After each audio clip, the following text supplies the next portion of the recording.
بجی ہے چند سانسیں یا نبی تشریف لے آؤ کہ رستا تک رہی ہے آپ کا بیمار کی چوکھٹ۔ اللہ اکبر۔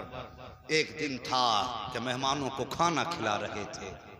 ایک دن وہ آیا کہ انہی شہزادوں پر کربلا میں پانی بند کر دیا گیا۔ بس ذرا توجہ سے سننا، میں نے سفر کربلا کا شروع کر دیا ہے۔ خدا کرے آپ کی نسلیں آباد ہوں، اور ساکب جو آنکھیں غم حسین میں وضو یا غسل کر لیتی ہیں، خدا کی قسم پھر وہ آنسوؤں کے قدرے قیامت میں بخشش کی ضمانت بن جاتے ہیں۔ سبحان اللہ، سبحان اللہ۔ ذرا دل سے میرے حسین کی کہانی سنو۔ 3 دن ہو گئے پانی بند ہوا۔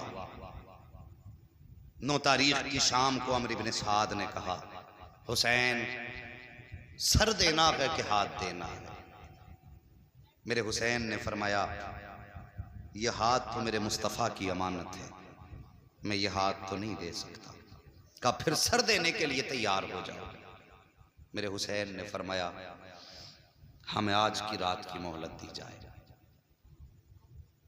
کیا کرو گے؟ کہا کہ جو تمہیں کرنا ہے کل صبح کر لینا، ہمیں آج کی رات مہلت دی جائے۔ اتنی بات کہی، رات بھر کی مہلت ملی۔ میرے حسین نے سارے غلاموں کو اکٹھا کیا اور اکٹھا کر کے فرمایا، میرے غلاموں، میرے چاہنے والوں، میرے گھر والوں، عمرو بن سعد اور یزید کا پورا لشکر میرے خون کا پیاسا ہے۔ ایسا کرو، تم میں سے جو واپس جانا چاہتا ہے چلا جائے۔ تم میں کسی نے اپنے پیچھے بچے چھوڑے ہیں، کسی نے جوان بیٹیاں چھوڑی ہیں، کسی نے اپنے پیچھے بیمار چھوڑے ہیں، جاؤ جا کر کے اپنے گھر والوں کا خیال رکھو۔ حسین وعدہ کرتا ہے، اگر واپس چلے جاؤ گے میں ناراض نہیں ہوں گا، قیامت کے دن مصطفیٰ سے کہہ کے تمہیں جنت کا پروانہ دلاؤں گا۔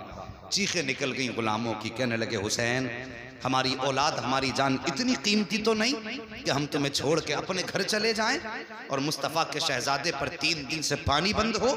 اللہ اکبر، کسی نے جانے کا نام نہ لیا۔ فرمایا پھر ٹھیک ہے، جاؤ آج کی رات اپنے رب کو منا لو۔ ہو سکتا ہے ہماری زندگی میں ہمارے رب سے آخری ملاقات ہو، آج کی ہماری زندگی کی بھی آخری رات ہو، بندگی کی بھی آخری رات ہو۔ فرمایا میرے حسین نے، سارے لوگ اپنے اپنے خیموں میں چلے گئے۔ جس خیمے میں جاتے تھے قرآن کی تلاوت کی آواز آتی تھی۔ اللہ اکبر۔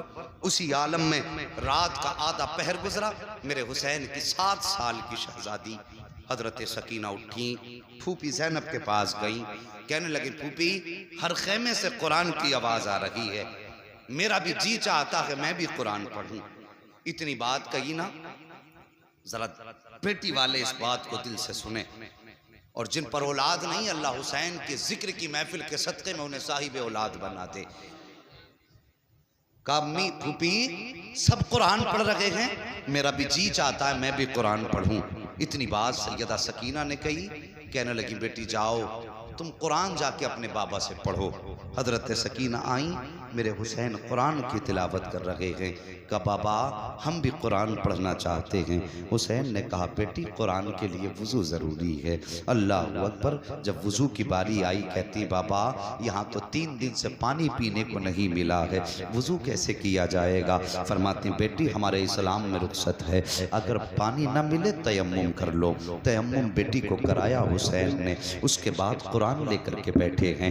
بچی نے قرآن کھولا ہے، میرے حسین نے سورہ فاتحہ کی تلاوت شروع کی ہے۔ جب سورہ فاتحہ کی تلاوت شروع کی ہے، ابھی 2-3 آیتیں پڑھی تھی، آنسو برسنے لگے حسین کے۔ شہزادی نے کہا تھا بابا بتائیے تو صحیح، دنیا اپنی بیٹی کو قرآن پڑھاتی ہے خوش ہوتی ہے، آج آپ کی آنکھ میں آنسو کیوں آ گئے؟ کہتے ہیں بیٹی یہ خیال نے رلا دیا، میں اپنی سکینہ کو قرآن کا آغاز تو کرا رہا ہوں، لیکن رب جانے بیٹی قرآن کا اختتام کون کرائے گا؟ اللہ اکبر۔ بیٹی سے اتنا کہا کہا میرے حسین نے پھر کہا بیٹی اب تم اتنے قرآن کی تلاوت کرو.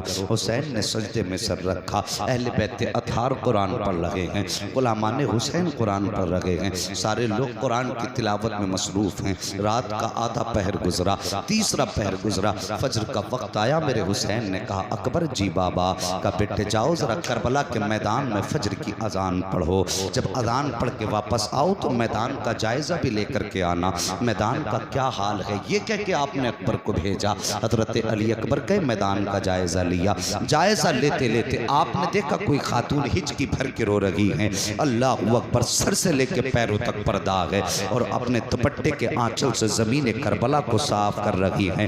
صاحب ماں ہوا کرتی ہے, ماں کے اولاد سے رشتے بڑے عجیب ہوا کرتے ہیں. اگر بیٹا 7 سمندر پار پردیس میں ہوتا ہے, بیٹا بیمار ہو جائے تو ماں کو ہندوستان میں پتہ چل جاتا ہے. اگر ماں بیٹے کے بیچ کتنی بھی دوریاں ہوں, بیٹے پہ مصیبتیں آئیں تو ماں کی نیند اڑ جایا کرتی ہے. مائیں صبح کو اٹھ کے کہتی فون تو لگاؤ, مجھے لگتا ہے میرا بیٹا بیمار ہے, پتہ تو کرو میرے بیٹے کی طبیعت تو ٹھیک ہے. کتنا عجیب رشتہ ہوتا ہے باپ اور بیٹے کے درمیان, ماں اور بیٹے کے درمیان. اور صاحب یہ تیری میری ماں کا رشتہ ہے, پھر حسین کی ماں کا رشتہ حسین سے کیسا رہا ہوگا. کبھی دل سے بھی تو سوچا کرو. آپ اپنے دوپٹے سے زمین کربلا کو صاف کر رہی ہیں. حضرت علی اکبر نے خاتون کے رونے کی آواز سنی. جیسی آواز سنی قریب گئے, جا کے کہتے خاتون بتا تو صحیح کہاں کی رہنے والی ہو اور اس میدان کربلا میں تمہارا کیا کام ہے. کوئی جواب خاتون نے نہ دیا. آپ واپس آئے. آقا حسین نے کہا اکبر کا جی بابا کیا تم نے کربلا کے میدان کو دیکھ لیا. ہاں بابا.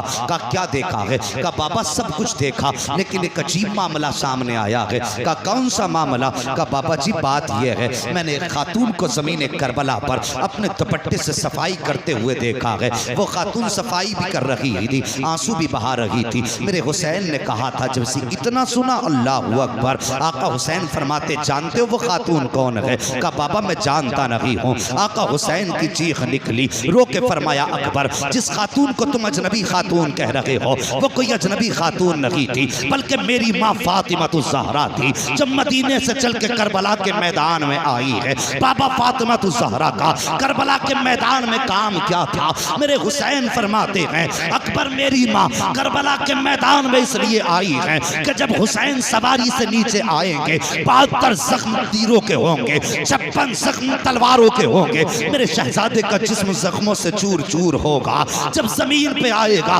کہیں ایسا نہ ہو